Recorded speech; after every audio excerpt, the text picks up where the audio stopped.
Pois é, pessoal, tem mais um capítulo da nossa novela preferida. Agora, ministro Alexandre de Moraes desperta a fúria total e despreza a fúria de Donald Trump. Não sou eu que estou falando, não. Matéria da Reuters para vocês, que trouxe a informação de que o ministro Alexandre de Moraes literalmente despertou por completo a fúria do Donald Trump. E desprezou também a fúria do próprio Trump. Por outro lado, a gente vai falar de uma matéria também sobre uma visita do vice-prefeito de São Paulo que visitou o Bolsonaro. E foi um momento comovente em relação ao Bolsonaro, e o Bolsonaro fez uma revelação bombástica que a gente vai falar aqui sobre o que aconteceu com ele. E aí, lembrando que o Tarcísio de Freitas está fazendo a sua articulação pela anistia, é um trabalho que o Tarcísio está fazendo, está levantando a discussão de alguns, de outros, está recebendo elogios, mas o importante é que houve uma pressão maior sobre a anistia e parece que o projeto está andando. Outro ponto que a gente vai falar também é esse aqui, vocês devem saber quem é esse aqui, né? Esse aqui é o senador Cleitinho. Vocês entenderam essa cena aqui? Não? Aí vamos falar sobre o que está acontecendo, sobre uma pauta pela qual o Cleitinho Azevedo, senador da República, aprovou, E, na verdade, ele apoiou do Lula. Está recebendo algumas críticas. Será que eu vou criticar ou elogiar o Cleitinho? Aí vocês sabem que eu sou de elogiar o Cleitinho. Vamos falar sobre isso. Por fim, mas não menos importante, pois é. Tá vendo esse vídeo aqui? É um caça venezuelano sobrevoando o quê? Navio americano. Deu ruim pro Maduro. Cutucou a onça com a vara curta e nós vamos falar sobre isso, tá bom? Então, antes de mais nada, curta, compartilha. E se você não é inscrito no canal, inscreva-se no canal. Isso ajuda bastante a gente continuar produzindo esse conteúdo aqui de alta relevância para vocês, tá? Então, se você busca um canal que vai trazer sempre informações, sempre verificadas, informações sérias, esse canal é preparado especialmente para vocês, tá bom? Mas, sem maiores delongas, bora começar de matéria? Vamos entender tudo que está acontecendo? Vem comigo, vamos falar da nossa novela preferida, Alexandre de Moraes versus Donald Trump. Quem leva essa batalha? Vamos entender. Pois é, saiu hoje na Reuters uma matéria citando o ministro Alexandre de Moraes e também o Donald Trump. A matéria já foi publicada há uns 2 dias, mas agora que ela ganhou evidência aqui. Ninguém, mas absolutamente ninguém, desprezou tanto a fúria do Donald Trump contra o Alexandre de Moraes, diz Reuters. Eles publicaram essa capa aqui. Ninguém sentiu a força dessa fúria de Trump, nem a desprezou tanto quanto o ministro Alexandre de Moraes. Segundo a matéria aqui, com o início da fase final do julgamento do Jair Bolsonaro no Supremo Tribunal Federal, o Alexandre de Moraes ele voltou a ser o centro das atenções internacionais. O mundo inteiro está falando do ministro Alexandre de Moraes, conhecido como o Xandão, tanto pela ala da direita quanto da esquerda. O ministro Alexandre de Moraes está sendo o palco das discussões e das notícias. Tanto é que a gente está falando da nossa novela preferida aqui. Ele, que está sendo responsável por conduzir esse processo contra o Bolsonaro, sobre um possível golpe de Estado Tabajara, e também contra os envolvidos do 8 de janeiro, ele teve agora uma nova pecha, o maior inimigo do Jair Bolsonaro. Mais do que Kim Jong-un, mais do que Putin da Rússia, mais até do que o próprio Xi Jinping. Ele é a figura que mais desprezou Donald Trump. Será que isso é uma boa ideia? Pois é. Segundo a Reuters, ela confirmou. As ações do ministro do Alexandre de Moraes, em especial contra o Bolsonaro, foram responsáveis por aplicar as sanções de 50%, ou melhor, as tarifas, as aranceles de 50% contra o Brasil. Então, a Reuters mesmo já declarou que Eduardo Bolsonaro que nada, foi o Alexandre de Moraes que fica aí movendo aí a justiça aí para pegar o Bolsonaro, e a questão é política. Tanto é que ontem, com o Landau, o Christopher Landau, que é o secretário do governo norte-americano, ele disse, olha, empresários que estão me procurando, parem, não tem nada a ver com economia, tem a ver com política. O Donald Trump sancionou porque vocês estão perseguindo Moraes. Aprova logo essa anistia que o negócio se resolve. E aí, a Reuters veio e falou que o Alexandre de Moraes literalmente se tornou o maior inimigo do Trump, a figura que mais desprezou, mais despertou a fúria do Trump e mais desprezou a fúria do Trump. Ainda assim, de acordo com a Reuters, Moraes tem mantido a sua atuação sem recuos, mesmo diante das pressões internas e críticas internas também. Pressões externas e críticas internas. Embora alguns ministros do STF, segundo a Reuters, manifestaram inclusive desconforto e setores políticos cogitam também medidas contra o Alexandre de Moraes, ele mostra sua firmeza e reforça a imagem de que o país não deve se curvar a interferências estrangeiras nem abrir mão de decidir seus próprios rumos institucionais. Só faltou a Reuters fazer o L aqui agora nessa publicação, né? Mas enfim. E para você? Alexandre de Moraes é um herói ou é o Darth Vader da história aqui? Olha, eu vou ser sincero. Podem brigar, podem ter essa briguinha, mas no final, quem está tomando o tomate cru é o brasileiro. É o povo brasileiro que está sofrendo com sanções, é a ideologia nefasta do Lula, é essa perseguição política desenfreada que está causando a fúria do Donald Trump. E resumindo, pode até fazer cara feia. O mico e o gorila podem fazer cara feia, mas só um pode pisar no outro. Vamos lá, o Bolsonaro recebeu uma visita do vice-prefeito de São Paulo. E o Bolsonaro apoiou muito, né? O Ricardo Melo Araújo. Bolsonaro chora em visita de vice-prefeito de São Paulo e diz para ele, olha, minha vida já acabou. O Bolsonaro está em prisão domiciliar desde o dia 4 de agosto. Vocês devem estar sabendo, fiz toda a cobertura, acompanhei tudo isso aqui para vocês. E ele está sob vigilância integral. Muito mais do que muito traficante, muito ser perigosíssimo aí, né?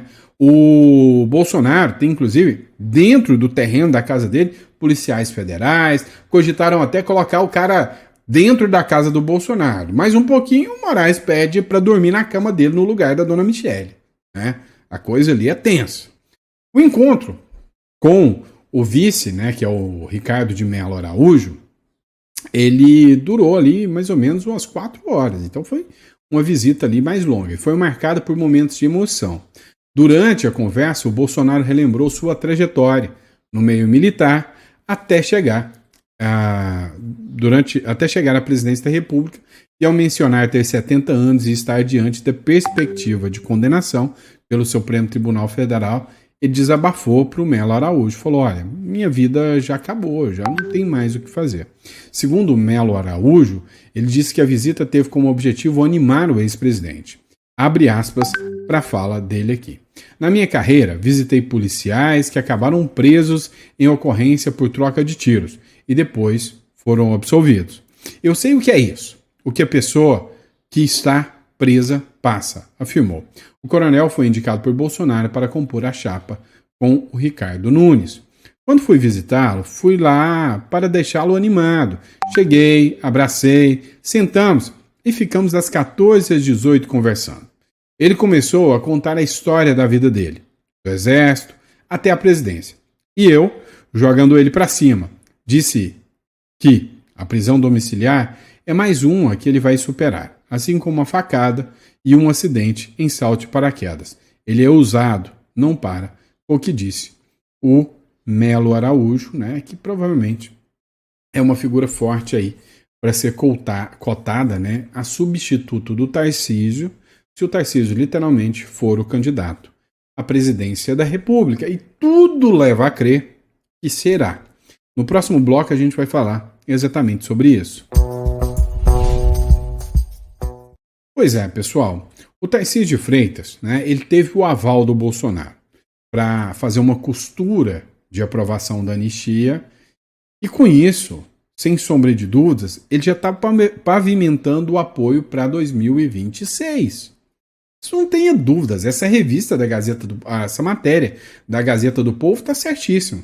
Enquanto os advogados de Bolsonaro foram ao Supremo Tribunal Federal, o Bolsonaro preferiu não comparecer sob orientação dos próprios advogados, e eles foram contestar, né, a perseguição política que está acontecendo, advogados falando que não tiveram acesso às provas, entre outras questões aí absurdas, né? Enquanto isso acontecia, o Tarcísio foi para destravar a aprovação política, né, do processo da anistia na Câmara dos Deputados. Inclusive, tem a ver com um pedido do Ciro Nogueira também. E aí, matéria do Poder 360, o PL ele está buscando e articulando uma anistia que perdoe o Bolsonaro e que possa reverter inelegibilidade também. Mas não é o que o PL, que o Centrão quer. Então, presta atenção. Tem 3 processos correndo, tá? Tem 3 processos correndo. O primeiro fala do PL, tá? Ó, eu quero o Bolsonaro anistiado, elegível novamente, e todos os presos do 8 de janeiro anistiados, e o Bolsonaro anistiado, elegível, mas o Moraes não. Moraes não. Esse é o projeto do PL. O segundo projeto que foi apresentado foi pelo Centrão, o núcleo ali que o Tarcísio está articulando. Olha, eu quero o Bolsonaro livre. Eu quero os presos do 8 de janeiro livre. Porém, continua inelegível. O terceiro projeto é o projeto do Davi Alcolumbre e do STF. Ó, tudo bem, a gente vai aprovar um projeto. A gente vai reduzir as penas dos presos do 8 de janeiro, assim a gente consegue libertar eles, mas eles continuam condenados. E o Bolsonaro? O Bolsonaro fica de fora. É o que o STF quer. Então, o Davi Alcolumbre apoia o projeto do STF, que o Bolsonaro fique de fora. A Érica Gorga, que é uma advogada brilhante, ela colocou o seguinte, vem cá. Não existe qualquer prova da ligação de Jair e Bolsonaro com o 8 de janeiro e com a Operação Punhal Verde e Amarelo. Não tem nada de suposta tentativa de assassinato. Aliás, o ponto crucial, ao meu ver, que não foi explorado pela defesa, é que não houve imputação acusatória de tentativa de crime de homicídio. Ora. E por quê? Porque sabem que essa bravata acusatória jamais pegaria na opinião pública. Mais conveniente, então, acusar de tentativa de golpe de Estado, é o golpe, né? Em passant, alegar que haveria plano de assassinato de autoridades dentro do suposto golpe ali, né? Mas, cadê as provas que ligam Jair Bolsonaro à tentativa de supostos assassinatos no plural? E se há provas, cadê a acusação separada de crime de homicídio? Ora, não sobreviveria tal acusação, porque simplesmente não há prova nenhuma, nem testemunhal, nem papo do Mauro Cid, nem nada. São tantas falhas e tão flagrantes que a peça acusatória é um conjunto de excrescências jurídicas. É inaceitável que a acusação do PGR brasileiro, órgão máximo do Ministério Público, pareça historinha ficcional e romance de segunda categoria. Assim te envergonha para a história do parquê, ou seja, do Ministério Público. Resumindo, o discurso hoje é que ninguém está convencendo mais com esse discurso de golpe de Estado. Já não rola mais. É óbvio que o STF é contra anistiar Bolsonaro.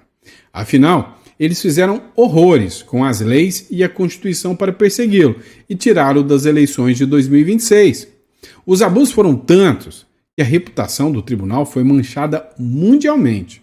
Eles devem pensar assim, abre aspas, tanto esforço e desgaste para nada, para mim, é mais uma evidência do caráter político desse processo. Achei essa colocação perfeita. Resumindo, eles trabalharam tanto, mas tanto, para poder colocar o Bolsonaro onde ele está. Para simplesmente chegar lá e falar, opa, solta ele? Então, é por isso que o último projeto de anistia pede exatamente Bolsonaro preso, que é o projeto do STF. O que já é estranho, né? O STF, em momento algum, poderia ser o titular de qualquer projeto.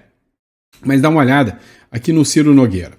A fala de Barroso mudou o clima para anistia e filhos do Bolsonaro, e os filhos do Bolsonaro vão obedecer o pai em 2026, de Ciro Nogueira. Vem cá, eu quero que você pegue esta matéria em conjunto com esta matéria. Com o aval de Bolsonaro, Tarcísio costura aprovação da anistia e pavimenta o apoio do Tarcísio. Agora você vai pegar esta matéria. Por que disso? Vamos prestar atenção. Os filhos do Bolsonaro vão ter que obedecer o Bolsonaro. E qual é a ordem do Bolsonaro? É o Tarcísio. Quando eu disse para vocês que, e aí o Victor Von Serrand deve ficar pistola comigo com isso, mas quando eu disse para vocês que o Lira foi na casa do Bolsonaro, ficou lá por 2 horas, autorizado pelo Alexandre de Moraes, que o Lira fez uma proposta para o Bolsonaro, e quando ele saiu, o Tarcísio veio correr atrás da anistia, não tinha aberto a boca até então, né? Para articular pela anistia. Mas hora que o Lira deu o dedinho para cima, o Tarcísio, correu lá para articular a anistia. O que muda? Me explica essa situação, Sandro. Me explica isso aí. Eu te explico, tá? Foi feito um acordo. O Tarcísio, com o apoio de todo o Centrão, vai articular um processo. Provavelmente o que será aprovado é esse projeto da anistia. Tá prestando atenção? Pegou o papel para anotar? Mãe de Iná tá falando, hein? É esse. O Bolsonaro vai dar apoio para o Tarcísio. O Centrão vai pressionar por causa desse projeto da anistia. O Eduardo Bolsonaro não vai brigar mais se esse projeto passar. E aí o Tarcísio será o candidato. Provavelmente com alguma mulher, e nem vai ser a Michelle Bolsonaro, provavelmente do Nordeste, para ganhar força popular e apelo popular, para ganhar os votos. Provavelmente o Tarcísio vai ser o presidente e alguém do Nordeste vai ser o vice. Articulado pelo Ciro Nogueira, pelo Kassab, pela turma do Centrão. E aí o Bolsonaro vai se eleger, ou o Tarcísio vai se eleger presidente da República. Vai dar anistia. Vai aprovar a anistia.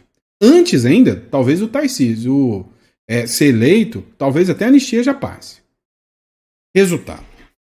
O Tarcísio ganha moral, ganha o mérito, vira presidente. Depois que virar presidente, o STF vai declarar inconstitucional a anistia. Vai mandar o Bolsonaro de volta para a cadeia. E o Tarcísio já é presidente. Escuta! E o Tarcísio já vai entrar na presidência devendo até a alma para o Centrão inteiro. É o que vai acontecer. Ah, mas Santos, você está sendo muito malvadão. Não. Eu não estou aqui para agradar, para falar só aquilo que você quer ouvir. Você quer que eu fale o que você quer ouvir? Beleza. Vai todo mundo preso, Bolsonaro vai sair da cadeia, da prisão domiciliar, vai ficar elegível e vai bater o pé na mesa. É o que você quer ouvir? Eu falo. Agora, você que está aqui porque eu sou sincero, então escuta o que eu estou te falando. Que bom que a gente vai se livrar de um governo de esquerda, total de esquerda. Mas vai entrar o Centrão. A gente vai ficar um bom tempo aí pelo Centrão ainda. O Tarcísio vai continuar cobrando imposto, não vai reduzir a carga tributária não, porque o Lula vai entregar para o Tarcísio um país arrasado. Vai continuar a briga do Paulo Figueiredo e do Eduardo, mas o próprio Trump vai acabar cedendo e topando o Tarcísio. Escuta o que eu estou te falando. Andréa Sadi, o Paulo Figueiredo diz que a anistia ampla, geral e restrita vai ser feita por bem ou por mal. Segundo a Andréa Sadi, o jornalista Paulo Figueiredo, do blog, disse ao blog da Andréa Sadi que a anistia será feita por bem ou por mal no Brasil. Segundo ele, inclusive, o texto foi apresentado à Casa Branca há algum tempo. O que vai ser feito, por bem ou por mal, é anistia ampla, geral ou irrestrita. Não estamos negociando se vai incluir Bolsonaro ou não. É geral. Se não fizer, agora vai ter que fazer outra depois, disse o Paulo Figueiredo. Figueiredo e Eduardo Bolsonaro fazem articulação junto à Casa Branca nessa semana. Estiverem em Washington, o cronograma é aprovar a anistia depois do julgamento do STF. Então, Bolsonaro vai ser condenado nessa semana agora. Depois da condenação, eles vão articular para ter a anistia. Tendo anistia, o Bolsonaro vai sair para fazer campanha para o Tarcísio e tal, e o Tarcísio ganha. Vão conter o Eduardo Bolsonaro. Vai tentar surgir algum outsider aí, mas a direita não vai abrir a mão do Bolsonaro, e o Bolsonaro está pedindo voto para o Tarcísio vai ganhar apoio, então o centrão inteiro vai vir em prol do Tarcísio. Depois disso, o STF vai julgar inconstitucional, só depois das eleições, e manda o Bolsonaro para a cadeia de novo. Vai vendo, né? E aí vem, o Aldo Rebelo, né, disse o seguinte, espero estar errado dessa aqui, espero estar muito errado dessa aqui. O Aldo Rebelo disse que o 8 de janeiro foi transformado em golpe para tirar Bolsonaro das eleições. Todo mundo viu isso. É óbvio, é claro, é inequívoco, é aberrante. É berrante, essa palavra existe? Aberrante? Nem sei. É excrescente, também não sei se existe. É um escrotante, não existe, mas essa eu inventei. É escrotante o que eles estão fazendo contra o Bolsonaro. Escuta. O senhor pessoalmente entende que o então presidente Jair Bolsonaro tentou organizar algum tipo de golpe ou não? Não creio. Por quê? Porque não há uma tentativa de golpe país sem que haja na composição da iniciativa apoio institucional. Quantos partidos ou quantos governadores estavam envolvidos na suposta tentativa de golpe do presidente Bolsonaro? Eu sei em 64. Que pelo menos os governadores dos maiores estados, o de São Paulo, do Rio, de Minas, o do Rio Grande do Sul, estavam todos comprometidos com o golpe.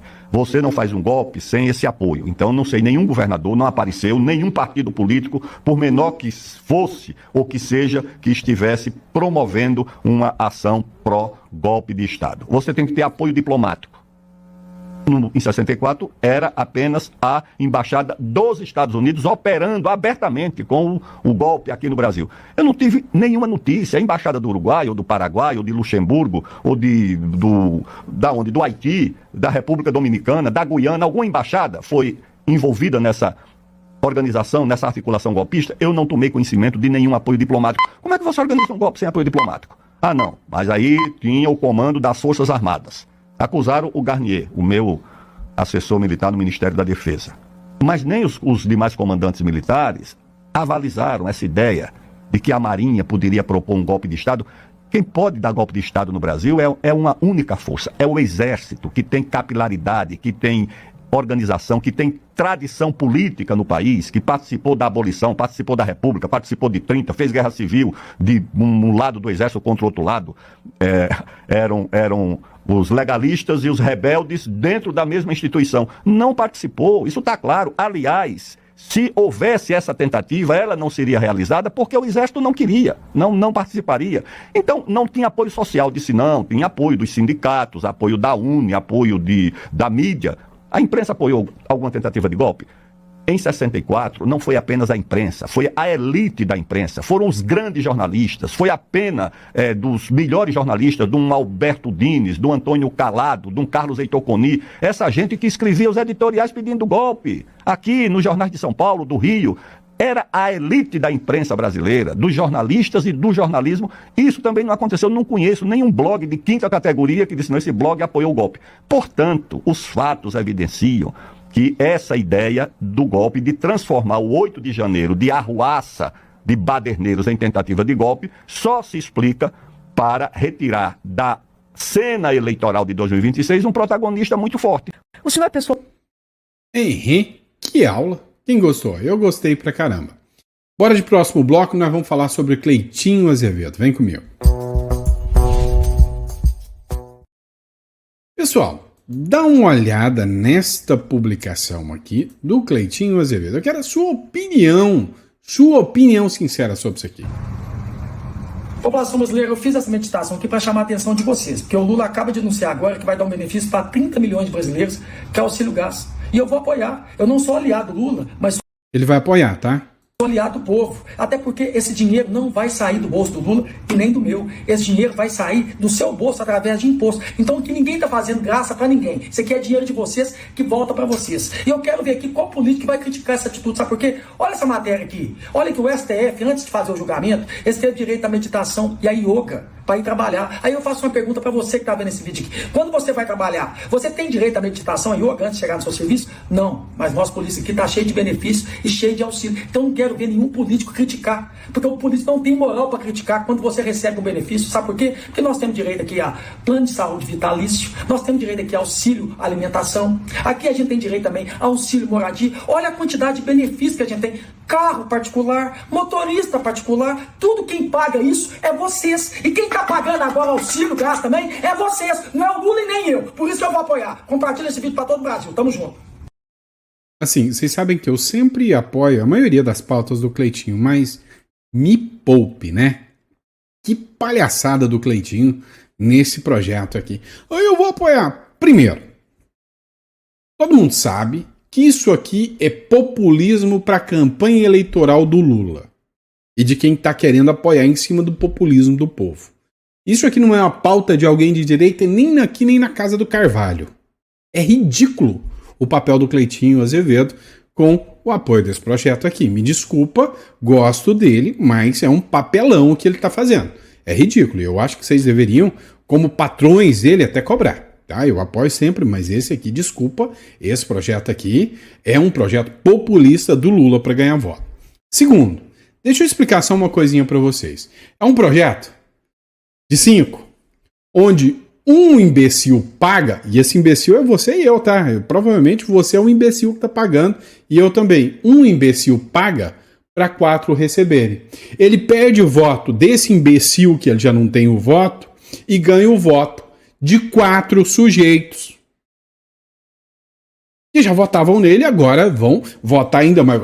Ele é muito bom, vai me dar um gás tão baratinho, vai me dar de graça. É de graça mesmo, pra ele é de graça, porque o otário tá pagando em você.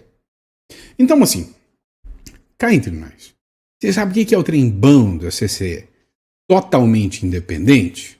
É que você não tem que ter rabo preso com ninguém. Que papelão, que palhaçada. E se tá apoiando, é para ganhar voto populista de petista, tá? Não vem com esse papinho não, que esse discurso, mas não me convence. Mas não me convence mesmo, não me convence, tá? Bora lá, pessoal. Olha só, matéria do Danúzio agora. Vamos pro próximo bloco, né? Tem que fazer a passagem. Matéria do Danúzio aqui, tá, pessoal? É o seguinte. A Venezuela, ontem eu mostrei para vocês, né, o vídeo do caça venezuelano, a matéria, agora é o vídeo. Venezuela divulga vídeo de caças F-16 próximo à destroyer dos Estados Unidos no Caribe. A Força Armada Nacional Bolivariana divulgou as imagens do caça F-16 voando perto de um destroyer dos Estados Unidos em águas do Caribe. O vídeo, publicado nos canais oficiais das Forças Armadas venezuelanas, mostra a aproximação das aeronaves militares, marcando mais um episódio da escalada de tensões entre Caracas e Washington. Em resposta, os Estados Unidos preparou um presentinho. Falou: Maduro, vou embrulhar de presente, vou mandar para você, receba e depois você me diz o que você acha. Qual foi o presente? E olha só. O que é a diferença de um país rico? O Maduro mostrou um caça, os Estados Unidos mandou 10 de volta. Pois é, matéria da Jovem Pan, os Estados Unidos enviaram 10 caças F-35 ao Caribe em operação contra cartéis de drogas. O governo do Donald Trump determinou o envio de 10 caças F-35 para a base aérea de Porto Rico, reforçando a presença militar no Caribe, segundo fontes ouvidas pela Reuters nesta sexta-feira. A operação mira cartéis de drogas latino-americanos, mas aumenta já a pressão sobre a Venezuela, que já enfrenta mobilização de navios e aviões dos Estados Unidos na região. O envio ocorre dias após militares americanos atacarem um barco que, de acordo com o Trump, transportava grande quantidade de drogas, resultando na morte de 11 pessoas. É um negócio, o Donald Trump não está de brincadeira, ele já deixou muito claro para isso, né? Quem desperta a fúria do Donald Trump, às vezes acaba brincando com fogo, né? Acaba brincando com fogo. Despertar a fúria do Trump é bobeira, é lasqueira, tá? Então, o que acontece? Os Estados Unidos vai continuar fazendo pressão, não vai invadir militarmente a Venezuela, vai acabar com os recursos das drogas. O Maduro tem acordos, tem coisas a pagar para muitos presidentes que deram apoio para ele, e vai ficar sem recurso, vai acabar sendo minado. Os Estados Unidos vão acabar fazendo de tudo para minar o Maduro e jogar o Maduro no mármore do esquecimento. E a gente torce para isso. Tá bom? Obrigado, meu amigo. Fica com Deus. É sempre um prazer ter você aqui conosco. É uma honra sempre poder estar com vocês. Esse foi o nosso café da tarde. Não. Chá da tarde. O café tá caro pra caramba. Foi o nosso chá da tarde. A gente volta às 7 horas com mais um editorial direto para vocês. Grande abraço.